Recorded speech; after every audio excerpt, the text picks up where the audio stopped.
मेरे प्यारे बच्चों, कैसे हैं आप सब। आशा करती हूँ आप सब बहुत अच्छे होंगे। सो बच्चों, आज आपकी हिंदी की क्लास 7 का चैप्टर नंबर 7 स्टार्ट करते हैं। आपके चैप्टर का नाम है मेरा बचपन। बच्चों, बचपन हम सभी का होता है और आज हमारे बचपन पे आधारित ही ये कहानी है। ठीक है, आइए पाठ को शुरू करते हैं। हमारे बचपन के समय प्राय बहुत से लोगों को शान और शौकत का कुछ पता चला। उस समय का रहन सहन बहुत सादा था। आज तो बच्चों की व्यर्थ की चिंताएं और देखभाल करने की परंपरा है। इससे हमारे घर के बच्चे पूर्णतः अपरिचित थे। इन्हें इन बातों की तो गंध भी नहीं थी। सत्य तो यह है कि बच्चों को देख रेख रखने में पालनकर्ताओं यानी जो पालता है, पालनकर्ताओं को भले ही सुख प्राप्त हो, पर बच्चों को तो उससे पीड़ा ही होती थी। ठीक है, हमें नौकरों की देखरेख में रहना पड़ता था। अपना कष्ट बचाने के लिए लोगों ने हमारा स्वाभाविक मनमाना अधिकार प्राय अपनी मुट्ठी में रख कर रखा था। दूसरी ओर व्यर्थ के लाड़ प्यार और बार बार खाने पीने, दिन भर पूरे कपड़े लादे रहने के बंधनों से हम मुक्त थे। हमारे भोजन में प्राय पकवान बिल्कुल नहीं होते थे और हमारे कपड़ों की सूची यदि देखी जाए तो आजकल के बच्चे नाक भौं सकोड़ बिना नहीं रहेंगे। 10 वर्ष की उम्र होने से पहले किसी भी कारण से हमने मोजे जूते नहीं पहने। सर्दियों में भी कुर्ते के ऊपर एक बंडी पहन ली। बस हाँ, हमारा बूढ़ा दर्जी यदि बंडी में जेब लगाना भूल जाता तो हमारा मिजाज जरूर बिगड़ जाता था। जेब में खूब भरने के लिए जिसे कोई चीज़ न मिली हो, इतना निर्धन बच्चा आज तक एक भी पैदा नहीं हुआ होगा। दयालु भगवान का संकेत यही प्रतीत होता है कि धनाढ़ लोगों के बच्चे और निर्धन माँ बाप के बच्चों की संपत्ति में अधिकतर अंतर न हो। हम में से प्रत्येक बच्चों को चप्पल की एक जोड़ी मिलती थी, लेकिन यह भरोसा नहीं था कि हमेशा पैरों में ही रहेंगी। यानी कि एक जोड़ी चप्पलें मिलती थी, लेकिन ये भरोसा नहीं था कि वो एक जोड़ी चप्पल की पैरों में ही मिलेंगी। कभी कहीं मिलेगी, कोई कहीं मिलेगी, क्योंकि हम उसे पैरों से ऊपर फेंकते और फिर उसे ऊपर ही ऊपर लपकते थे। हमारे इस चलन से चप्पलों का वास्तविक उपयोग नहीं होता था, तो भी उन्हें काम नहीं करना पड़ता था। पहनना, खाना पीना, रहन सहन, व्यवहार, बातचीत और मनोरंजन में हमारे बड़े बूढ़े लोगों में और हमसे बड़ा अंतर था। आजकल बच्चों को मनचाही चीज़ें आसानी से मिल जाती हैं, लेकिन हमारे ज़माने में कोई चीज़ इतनी आसानी से नहीं मिलती थी। हम इसी भरोसे अपने दिन व्यतीत करते थे कि बड़े होने पर ये सब चीज़ें हमें मिलेंगी। इसका परिणाम यह होता था कि हमें जो कुछ भी मिलता था, वह चाहे थोड़ा ही क्यों न हो, उसका हम खूब उपयोग करते थे और उसका कोई भी भाग व्यर्थ नहीं जाने देते थे। आजकल तो संपन्न परिवार के लड़के अपनी आधी चीज़ों का व्यर्थ ही खो देते हैं और इस प्रकार उनकी पूंजी के बहुत बड़े भाग का होना न होना बराबर होता है।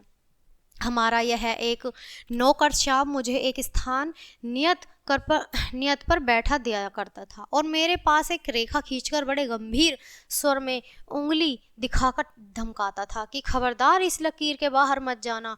मुझे इससे बहुत अधिक डर लगता था।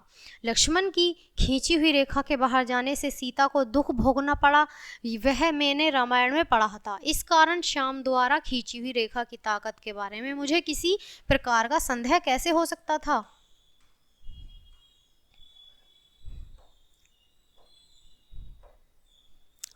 नौकरों की कोठरी की खिड़की के नीचे पानी की एक हौज थी, जिसमें पानी की सतह तक पत्थर की सीढ़ियां लगी हुई थी। मेरे लिए नियम किया गया स्थान इसी खिड़की के पास होने के कारण मैं खिड़की में से बाहर के हर दृश्य को चित्रों की पुस्तक के समान दिन भर देखा करता था। हमारे पड़ोसी भोर होते ही वहां स्नान करने आया करते थे। हर एक के आने का समय मुझे मालूम था और प्रत्येक के पहनने ओढ़ने का ढंग भी मुझे भलीभांति विदित हो गया था। कोई तो वहां आकर कानों में उंगली डालकर गोता लगाता और किसी को तो पानी में सिर डुबाने तक का भी साहस नहीं होता था। इसलिए यह अपना अंगोछा पानी में भिगोकर उससे अपने शरीर को पोंछकर ही नहा लिया करता था।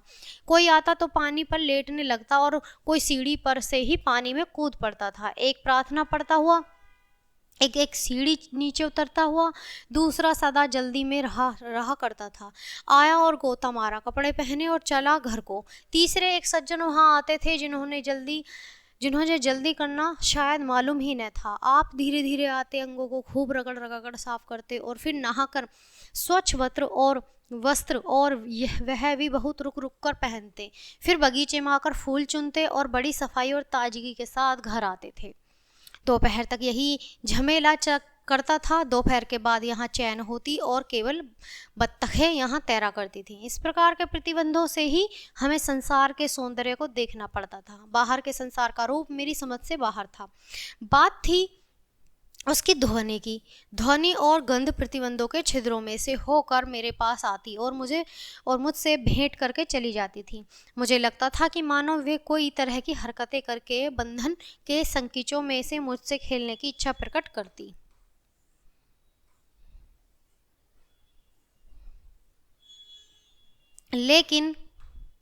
लेकिन यह भारी दुनिया आज़ाद थी और मैं बंधनग्रस्त था। एक दूसरे से मिलने का कोई रास्ता नहीं था और इसी कारण मुझे उसका मोह भी अधिक होता था।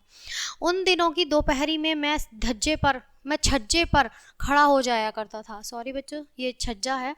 छज्जे पर खड़ा हो जाया करता था। वहाँ से कोलकाता शहर के अलग अलग ऊंचाई तथा आकार वाले घर भी दिखाई पड़ते थे। उन बहुत दूर के घरों के आगे छज्जे तथा ढके हुए जीने ऐसे प्रतीत होते थे कि मानो वे घर मुझे अपनी तर्जनी दिखाकर आंख चमकाते हुए अपने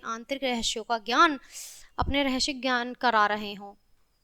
जिस प्रकार एक भिक्षुक एक राजमहल के सामने खड़ा होकर यह कल्पना करता है कि इस भंडार घर में कुबेर का धन सुरक्षित है, इसी तरह उन अनाज घरों में मुझे यह अनुमुक्ता का कोष भरा हुआ प्रतीत होता था। सिर पर सूरज के खूब तपने पर आकाश में खूब ऊंचाई पर नीले चीले उड़ा करती थीं। गली में फेरी लगाने वाले मनिहार की चूड़ियाँ दोपहरी की नींद तोड़ने वाली यह आवाज़ भी मुझे सुनाई देती थी। हमारे एक नौकर का नाम था ईश्वर। पहले वह एक गांव में पढ़ाता था। इस शिक्षित नौकर ने साँझ के समय हमें चुप बिठाने की एक विचित्र युक्ति ढूंढ निकाली थी। यह रोज शाम को हमें अरंडी के तेल में जलते हुए दीपक के आसपास बिठाकर रामायण व महाभारत की कहानियां सुनाया करता था।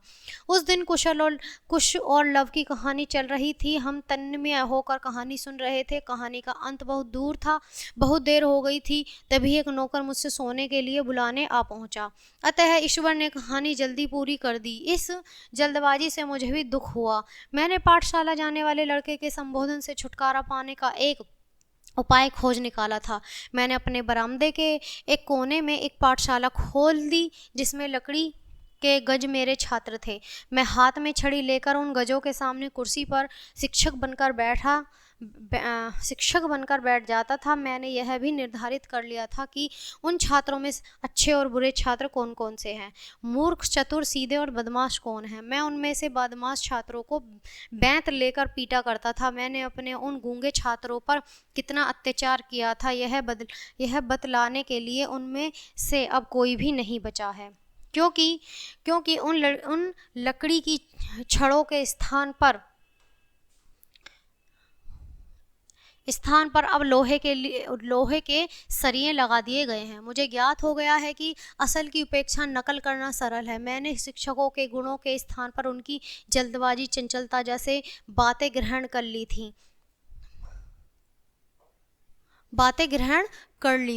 गुणों के बजाय दुगुण कितनी जल्दी ग्रहण कर लिए जाते हैं, इसका यह उदाहरण है।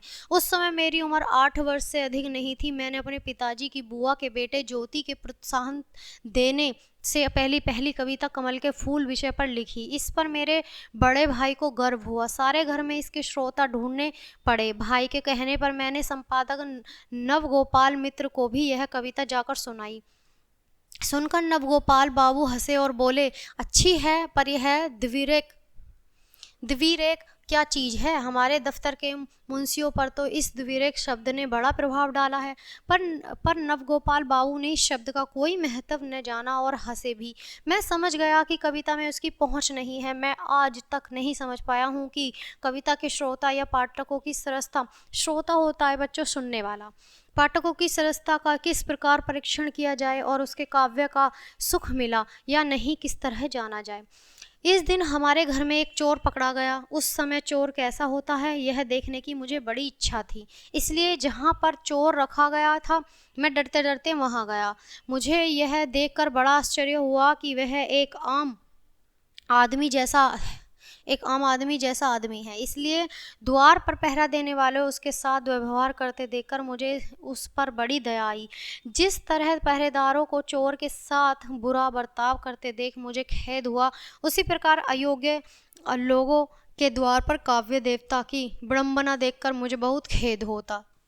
काव्य वेदना को अयोग्य लोगों के हाथों आज तक जितने दुख उठाने पड़े होंगे, उतने दुख चोरों को भी नहीं उठाने पड़े होंगे।